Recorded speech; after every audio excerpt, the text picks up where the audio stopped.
spending and reconciliation, and taking you through some examples, and we're going to have an activity to do here in a little bit. So are there any questions before we get ready to go here? All right. You want me to do this? Does everyone have a PowerPoint handout and a Navigating the Flow evaluation? Okay, great. And then we have some other, and also a Reducing Waste, Fraud, and Abuse. Awesome. And we have some extra copies. In the last session, we handed out some an example little document of allowable qualified quality improvement. And if you did not get one in the last session, there are some extras up on the counter you can grab. Thank you, Rick. And we're going to be having a really fun activity later, group activity, and that's what all that fun, colorful stuff is over there. So, all right. So to get started, we know that there's been a lot of confusion and questions about what the purpose of sugar is. And what is the difference between sugar and your accounting system? So I have a couple of questions here. Is sugar an accounting system? No. No. Say it louder. No. Awesome. So no, it's not. And it was never intended to be an accounting system. So if you're in the basics training this morning, we talked about how there are some really important guidelines that are coming down from the federal government around the importance of being able to marry your financial data with your program data. And so sugar allows you to act as kind of a bridge between the actual activities that you're doing under the grant and what it costs you to provide those activities or goods or services. So that's really the difference between sugar and an accounting system. Is sugar is where you keep track of the activities. Your accounting system is actually where your financial transactions are, and that's what you use to generate an invoice, for example, to the government. What is the advantage of recording quality improvement spending and coaching in sugar as opposed to tracking it in your accounting system or other systems?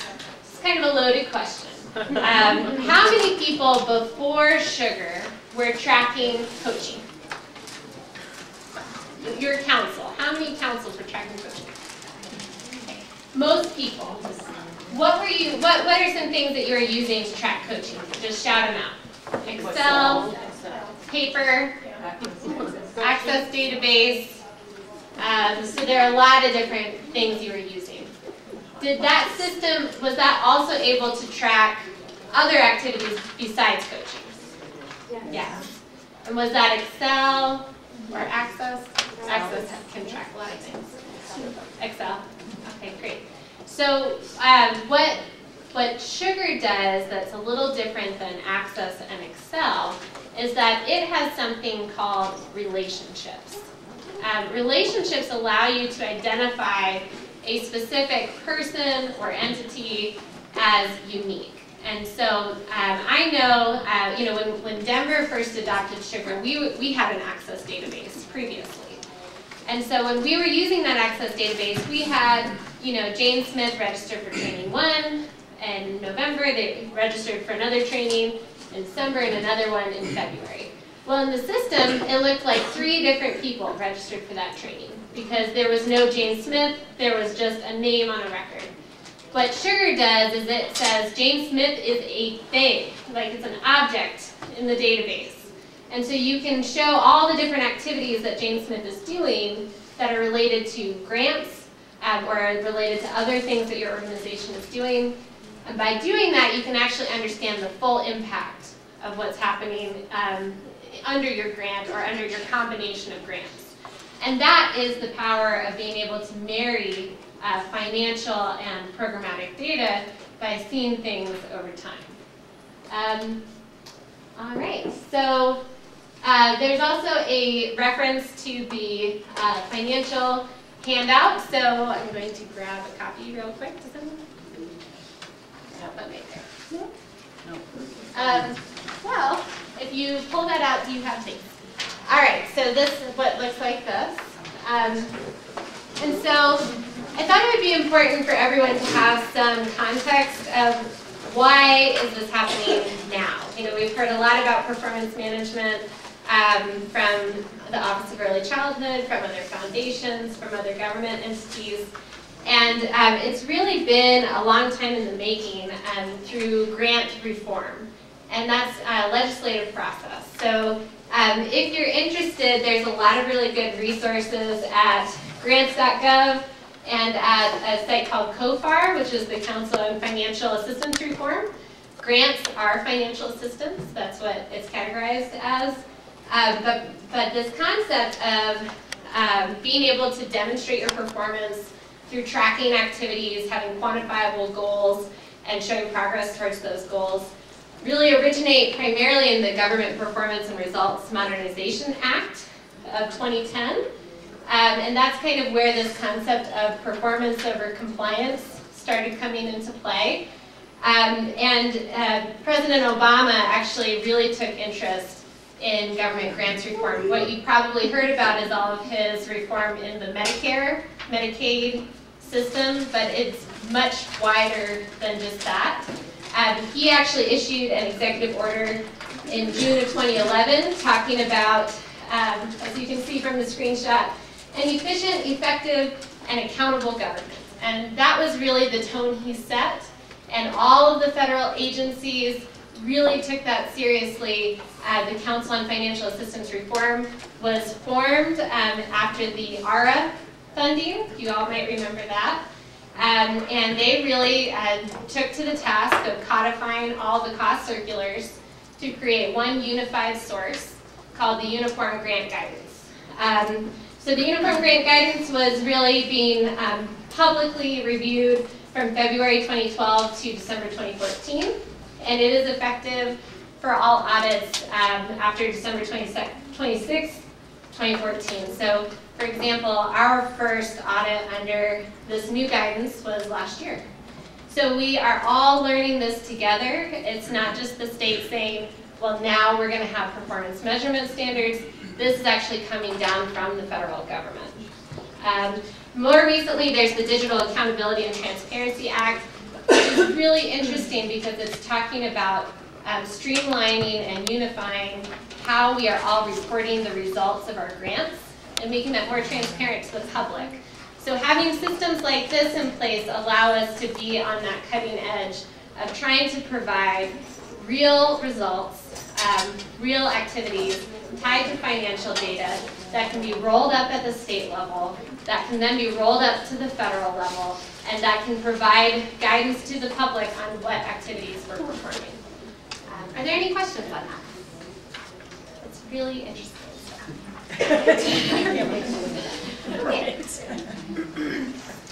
All right. So in talking about this, we wanted to take a look at the steps for success in terms of using sugar.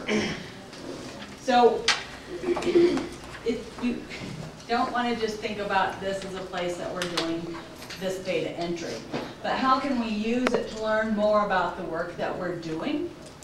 So for myself, I use it to really get a perspective of what each of my coaches is doing, what we're doing with our funding, where are we at with all of these pieces, are we meeting our goals or not?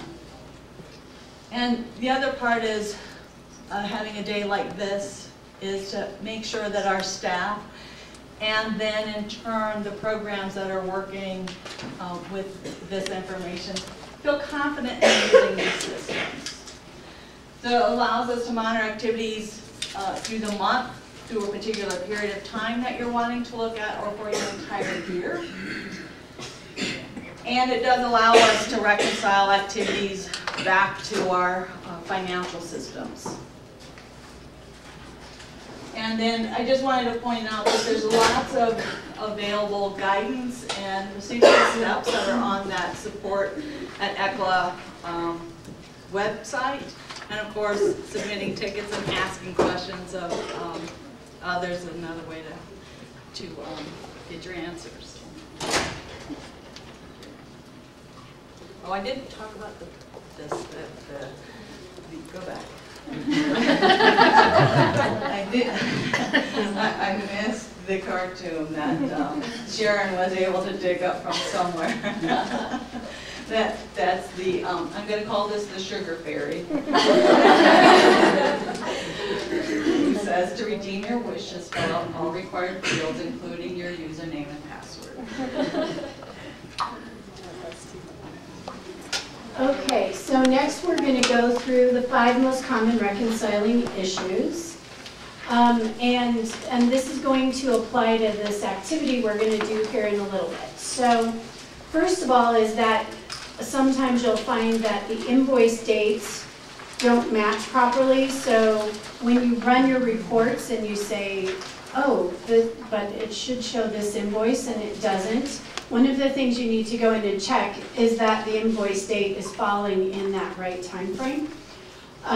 Similarly, when you have back-ordered or returned items, I know that we found that sometimes we lose track of those things. And so we're having to make sure we go back and look at back-ordered items, look at returned items, make sure you call the vendor and say, yeah, it's a back-ordered thing, or it's canceled, because they will still ship back-ordered items unless you call the vendor and say, we don't want that. So making sure you track that. I know our council made the mistake of thinking that Sugar was talking to the vendor about back-ordered items, and that is not the case. Credit card payments result in double payment. We haven't had this happen, have you? Yeah, so there's a little box on the spending record that says that I paid this by credit card, and or you can request approval to pay by credit card. And sometimes what happens is a navigator might not check that box, even though they used a credit card, and they might have had permission to use the credit card and everything.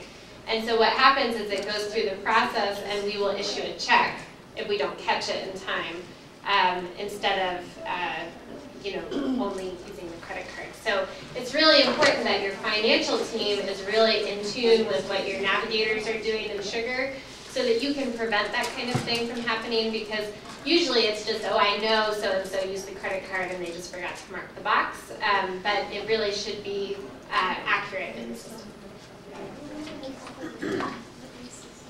Next is duplicate entries. A few times I know we've experienced where a program, thinking they had not actually placed the order or something went wrong, they went back in and did it again, and now we've ended up with 2 orders that are the same. So again, making sure that we just stay on top of those and make sure that things haven't been duplicated within EC Connect or subsequently within Sugar. And then last, we have either no QIP goal or an inappropriate QIP goal.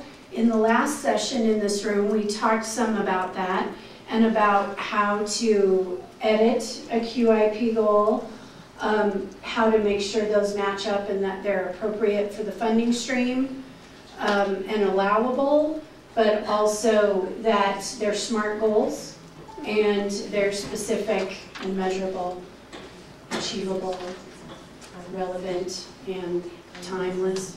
Time frame. Wow. It's what time? Yeah, it's early. Okay.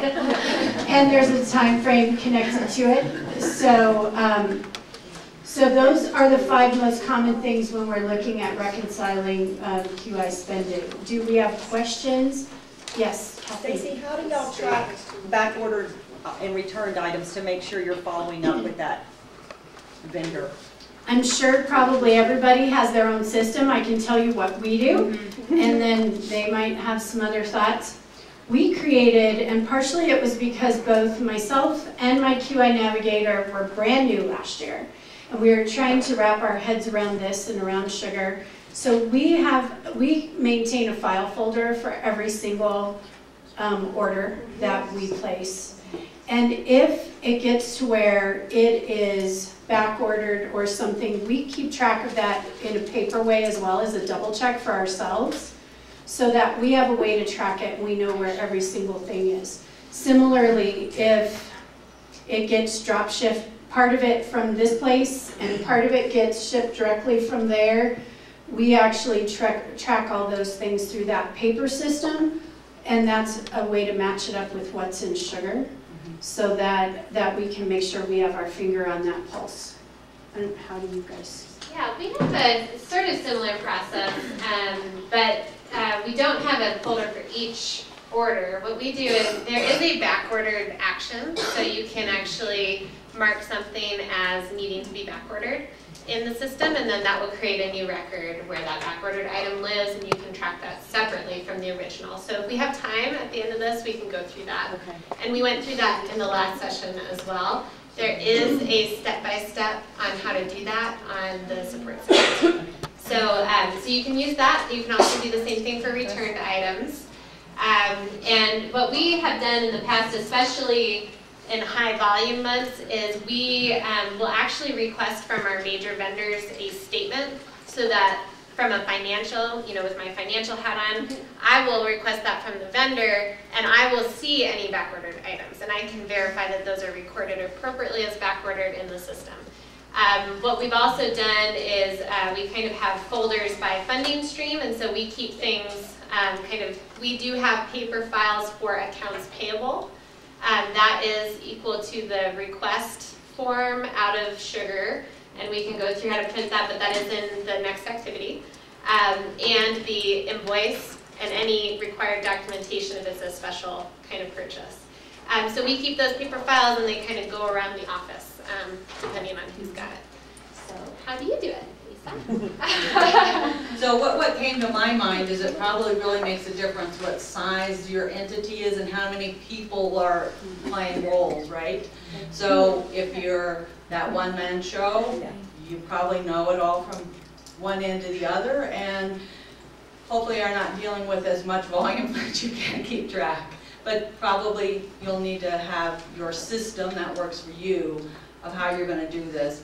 In our case, we're not huge, but we do have a financial person, and once we place orders, she's probably the one who's going to get the news about back-ordered items and things like that, because she has the relationship with our vendors in terms of that.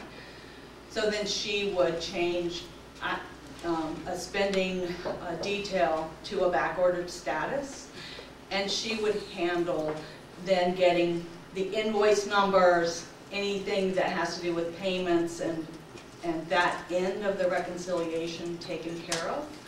The first year that we did this with the CCAT pilot, I did all of that. I was very happy to hand it off to her the next year. So because it's a huge amount of work, I will also say that we also scan all of our documents and we attach them to all of our records, so that if we ever have to go back in there with a question for any reason, we can actually go in those notes and see exactly the invoices, the copies of the payments and things like that, so we don't have to go to a paper file to fill in a field that didn't get filled in earlier. Yeah, we do that as well. So we upload all of the required documents, and we hope that many providers or navigators are uploading the required documents appropriately in Easy Connect for us. And then it comes down, and then really all you have to upload is the invoice if it's not a reimbursement. So it kind of takes, if you divvy up the activity and recording the activities and uploading things over the life cycle of processing the request, it's not as big of a task as if you wait until the end of the month or something and try and upload everything all at once. Then it feels like a huge burden. But if you do it as it comes along, it's not so bad. Question back there. Then one of the requirements was to have the RTT classroom materials, when we do our reimbursement request, to have the license number attached to those spending pieces. So if you're using QuickBooks, would you put that in your memo line item? Yeah, that's a great question.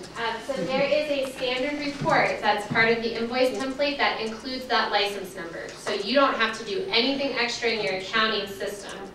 In Sugar, it will produce the report that has all the information that the state needs about spending and coaching, including tying it to the license number. So you are not having to do anything extra to meet that requirement other than running that report. Okay, what's that report called? It's shebang, pound, exclamation point, which I learned from Bill is a thing. Pound, exclamation point, and then it says RTT. If you just put in the pound exclamation point, it'll give you all of the reports that have that as a beginning, and you'll be able to see, it's like maybe 12 total, and they're very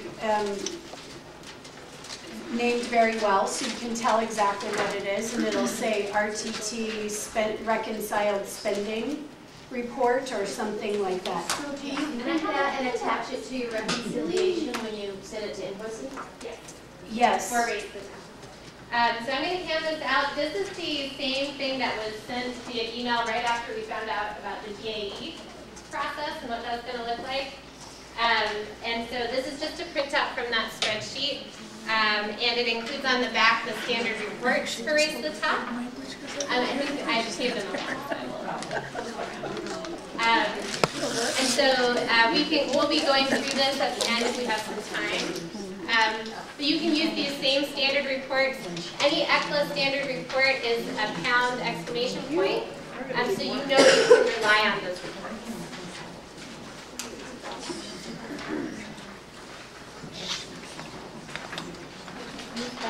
Sharon, do you have a couple more of those? I think they're going around. I may not have all of them, but you all have it in your email from the sugar.users And list. is it on the flash drive at all today? Yes. It's on the flash drive. You'll get it at the end of the day as well. Oh, is it? Okay. This has happened to me recently, is that if the status on the order is ordered, which means that we haven't received the invoice, and there's no invoice number, this report won't show it. That's correct, because that is not reconciled. Yes, And that should not show up. that should not show up. It should not show up because you ordered it, but you have not received the invoice date, so you should not be billing the state for that transaction. Right, but we just need to make sure that we do run that report, because then we don't know what's been ordered and about to come back to us. Yes, we went through in the life cycle of a QI request session. What you want to be doing is you want to be going into spending regularly and going into the list view and filtering by status that's pertinent to you. So if you're a grant lead, you want to be looking at pending pre-approval. If you're a financial contact, you want to be looking at ready for financial approval. So you need to be doing that on a very regular basis. This report is specific only to reconciled transactions, meaning I am ready to invoice the state. And you are not ready to do that if you don't have an invoice from your vendor. Does that make sense? Yes. So just a clarification.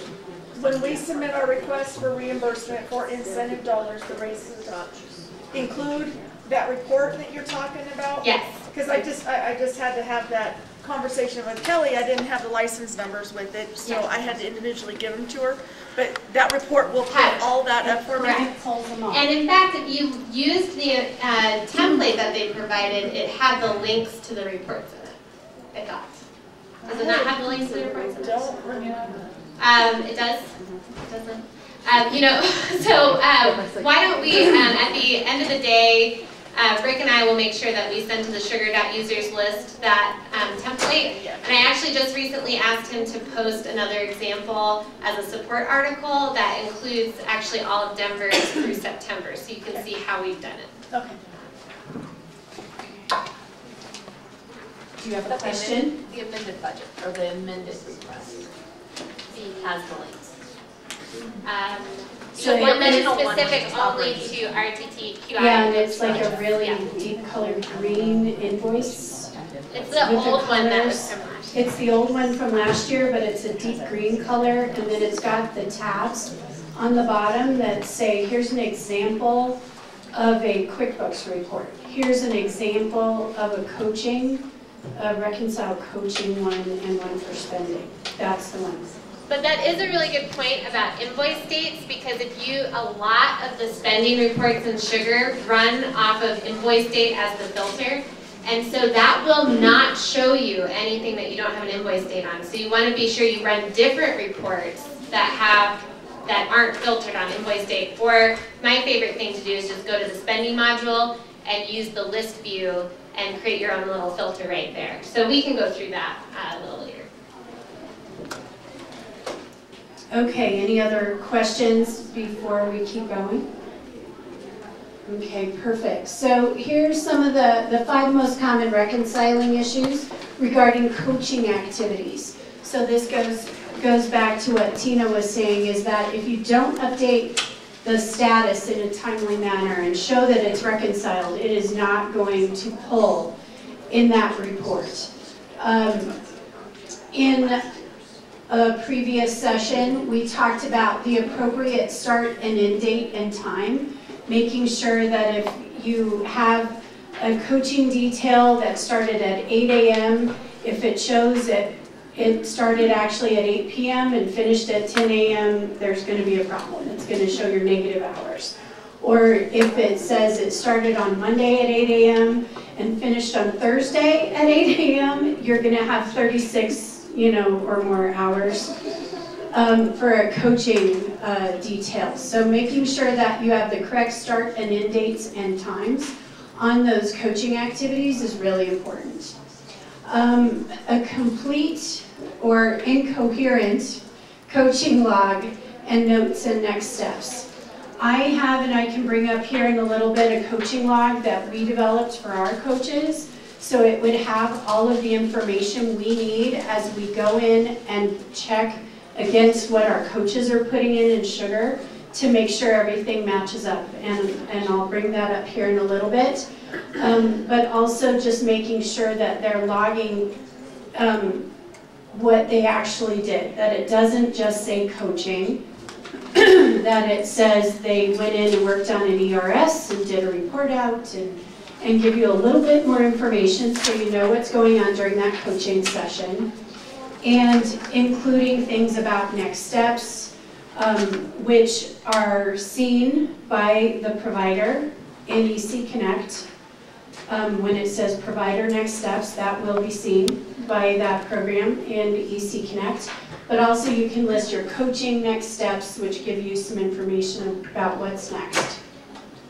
Looking at so in regards to the requisition, making sure that things are tied to the right program, tied to the right requisition. Is it RTT? Is it QI? ITQA?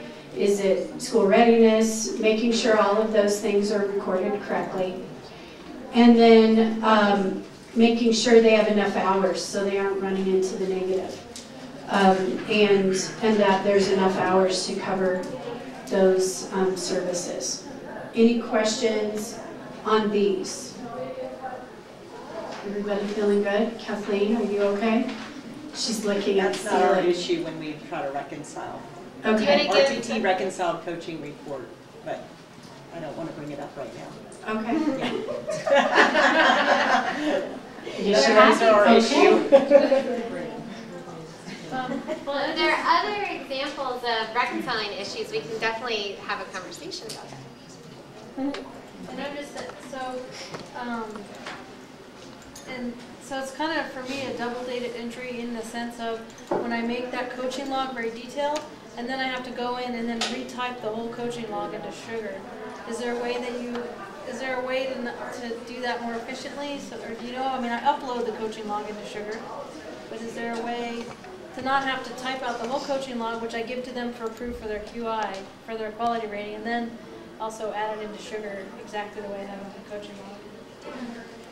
Does that make sense? I'm doing it twice. I'm entering it. Yeah. So I think there are a lot of councils still doing a lot of double data entry, and that is not the intent of the coaching log. So is there a better way? What we do in Denver is our coaches have tablets, and so they go out and they perform the coaching services and they take notes on site. So they are not having another separate paper log. But don't they need the paper log for their quality rating? No, you can provide a report out of Sugar. I think it's called the coaching verification letter, and you can submit a letter that has all of that information on it. That is good to know. That is, I'm That is glad you so brought that good up. to know. And I think there's information about that on the support site, but if there's not, then I'm happy to make sure that Rick gets that added. But I'm pretty sure it's called the coaching verification letters that, and so you can actually provide that, and that will meet the criteria for the ratings. I will do that. I just thought they had to have a signature on the coaching log from the coach. That was waived for the electronic system of record. This is the value of sugar, right? We have the authoritative system for coaching services provided by Okay, that helps me a lot. So that helps you, but what do you give the site then as? You can print a copy of the coaching record, or you can email them notes or email PDF from Sugar. Either in any of those cases, you can do that. And you know, the other thing is, you know, sometimes you might want to have more detailed handwritten notes for your own use. But for Sugar, you want to capture the essence of what is happening and what are the next steps, what's been achieved. You know, what are you guys working on? You don't have to narrate every single thing that happens in a coaching visit. You want to capture really what are the important things about that coaching visit. That was the other thing I was going to share with you, Tina, is maybe you can shorten up what you're writing and make it more concise and shorter and to the point where it'll get across the main ideas and you don't have to write an essay about it. And we can look at that too and say, this would work just fine as well, if that would help you. Because I kind of did the coaching, paper coaching log was a checklist for that site, you know, more for them. The next steps. Like a next steps. I mean, I do that too, but I'm saying, that's how I've used this. Here's what you have to do, you know, and check off. So I've been pretty detailed. You And also I'm have, uploading those coaching logs into Sugar. you also have that issue of working with classrooms versus full programs, and what we're talking about in terms of the documentation is the whole program with enough hours in each classroom to get you know, the correct amount of points. So. Yeah, you want to tie those coaching records to the classrooms whenever possible so that it meets that criteria. Okay, everybody feel good? Keep going. Okay, so when you're going to do reconciliation, you want to look for some clues as you're trying to make sure that everything matches. So we're going to look and see if our balances match. Do we have all the source documentation we need, and does it actually document what we need it to? If for us, when our coaches, we have all external coaches in my council, so when our coaches give us their coaching logs, we then go into Sugar and we match their coaching logs to what is in Sugar to make sure everything matches. And there are times where we're like, you have this one in their place. So we have that happen every month where somebody's logged a coaching detail twice. So we're making sure with our source documentation of logs that it's matching what is in Sugar. Looking at the different parts of a PO and what that tells you, and we're going to be able to look at some of those things when we do our activity here in a bit. And looking at the actual spending record and seeing what we can take from that will help us in reconciling as well. Would you like to bring out any more details? No, I think just generally speaking, you know, from a financial perspective, this is kind of at the finance contact level and the grant lead. In our council, we work very closely as a team to make sure that everything's reconciled. So at the end of the month, I will send a financial report to the grant lead, and they'll review it and reconcile and put any notes on anything that is out of the ordinary. And then I will use that to then invoice the state. And so you have a really close partnership, and it's really important that both the financial person and the grant lead, the person responsible for the grant, are working together to make sure that you're reviewing and finding any clues as to what may or may not be correct. But the whole goal of all of our separation of duties and all the approvals and pre-approvals and Sugar is that when you get to the end of the month, your balance is 0. Maybe you can click it. Yay! Goal equals 0 variances. So when you think about sugar and you think about your accounting system, you want every transaction to be 0 at the end of the day. And of course, you know, this baby meme, it just is everywhere, but it's really cute. So does that make sense? So you want to make sure that every line item in your financial records that are related to direct quality improvement dollars or coaching services I hit the wrong thing. exactly match your accounting system. And that means that the dates need to be in alignment. You need to have the right funding stream, the right PO number, sequence, all of those things need to be in alignment. And if all of this works well, you can run your report, and as long as it's, you know, 12,000 here and 12,000 there, then you're good to go, and you don't have to go dig in and do more reconciliation. So the whole point of reconciliation, hopefully, is that it takes you just a few minutes because you've already done all the hard work on the front end. But if there is a problem, then if you have certain systems in place, you can find those very quickly. Okay. So, We have questions. so this looks like it's for external coaching, correct?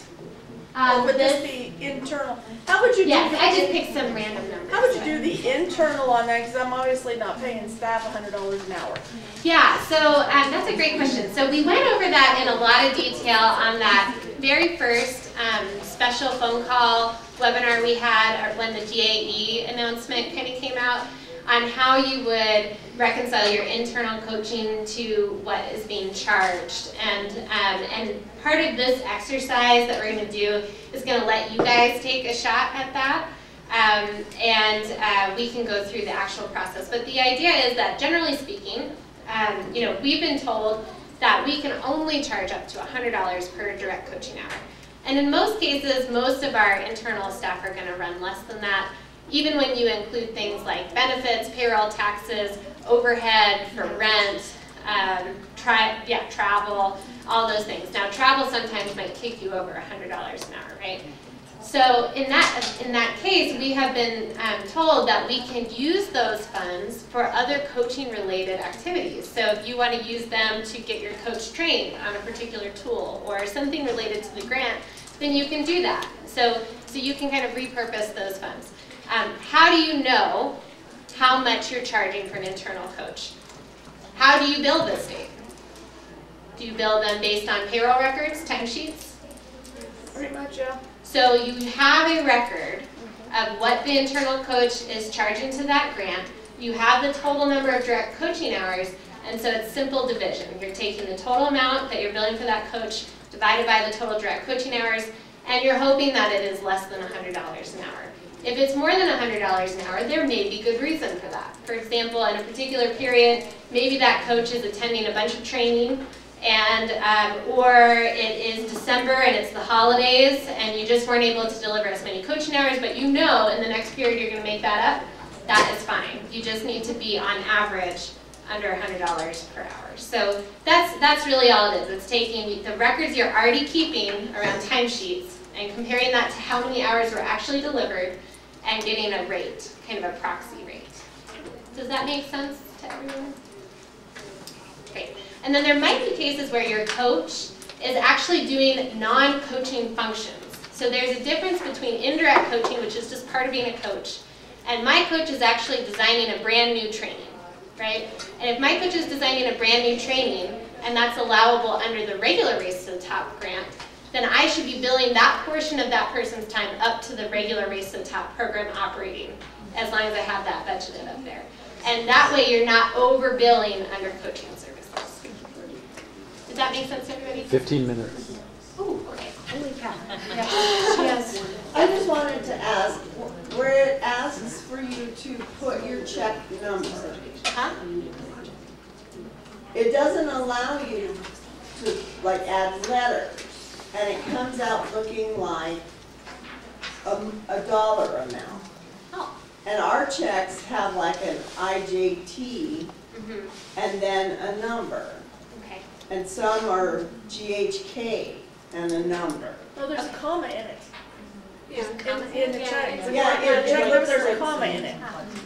I have not done that in a while. I have a staff accountant now that does that. So I will double check on that. That is not how it should be. I think we probably did set it up as a number field, but if you need letters, we can update that.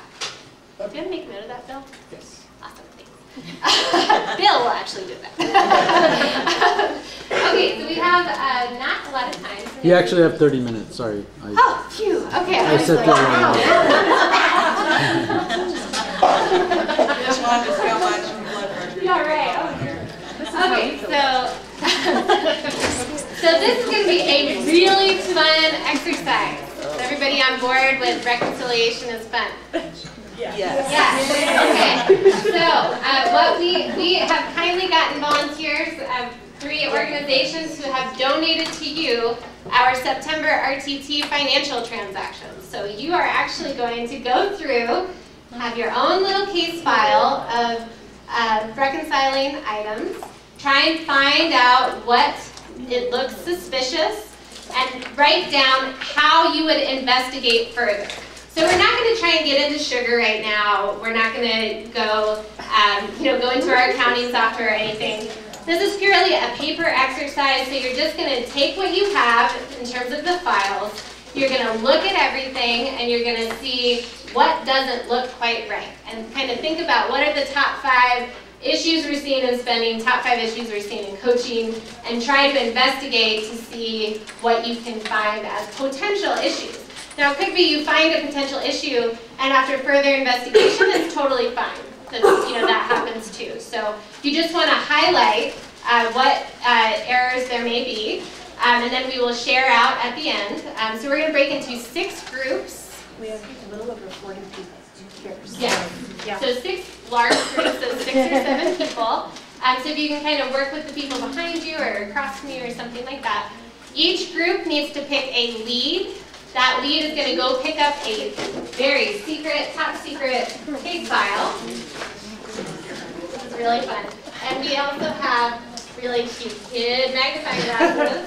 So you pick up a case file, a magnifying glass, a couple highlighters, some calculators if you want them, and go back to your group and get working. We will reconvene, let's say, at 2:15. Does anyone need help?